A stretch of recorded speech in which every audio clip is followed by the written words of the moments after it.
Alright, I know my review of Bioshock 2 was really short, about like topping 2 minutes, 3 minutes, but the game,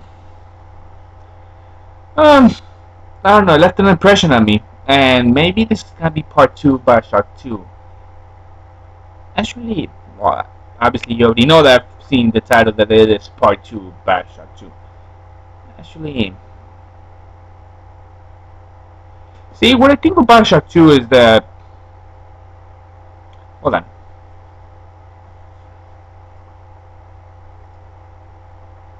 I think you can actually summarize it better when you get this moody music.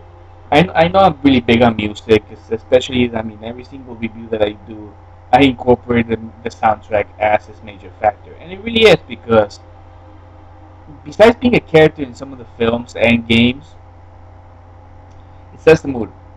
It really does. I mean, Bioshock 2 would be a completely different experience if it didn't have this kind of music and you, let's say, put Soldier Boy and beating them with Soldier Boy's music.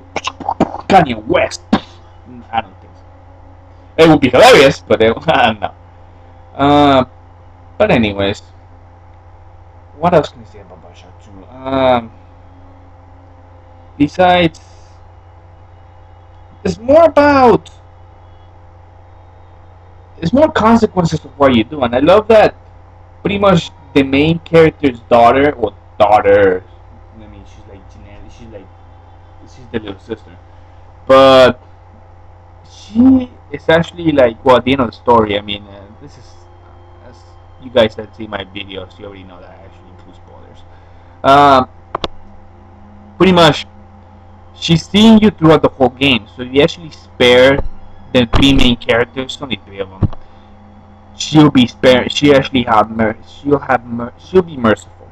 If you don't, she won't be merciful, and she's learning from you not to be merciful and to be violent, and that's what I love about this game.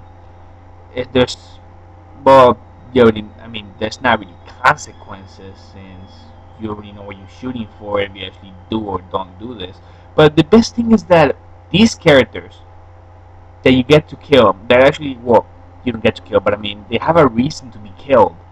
Like, for example, the first character, Grace Holloway, when you're about to kill her, well, she actually says, well, do what you always do, kill me. The first instinct would be, yeah, kill her. She's mocking me. And the second one will be, actually, the second one is, well, the second one will be Stanley, who he has every single reason to die because he turned you into a big daddy. He turned your little sister into a little sister. She killed all these splicers and made them splicers. So you have every single reason to kill him. And the third one, which actually killed him the very first time I played it, my very first walkthrough,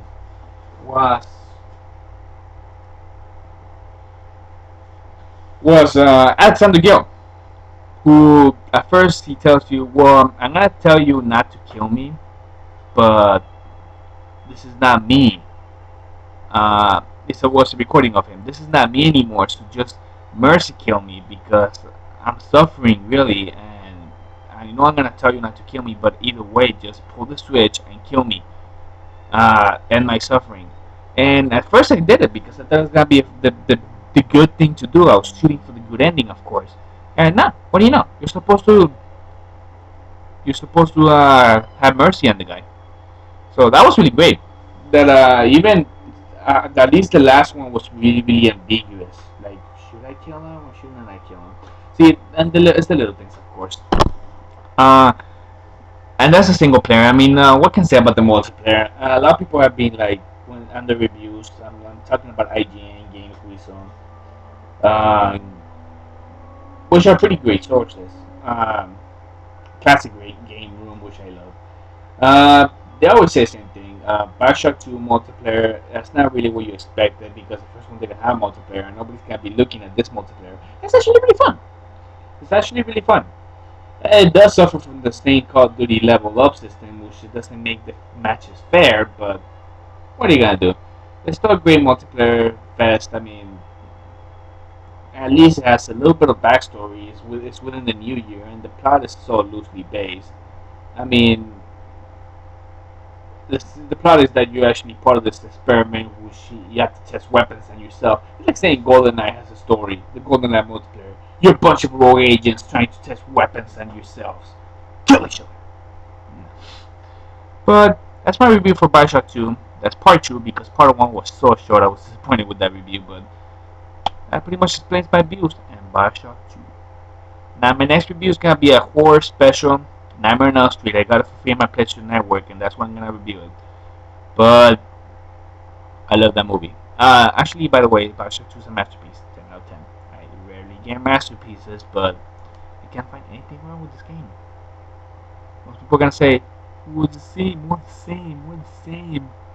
What's wrong with the same? If the perfect one was, if the first one was perfect, so I don't see the more the same. It's gonna be bad. But that is not even the same thing. I mean, it's a different atmosphere, anyways. I mean, see, it's still Ratchet, but different atmosphere. Signing out.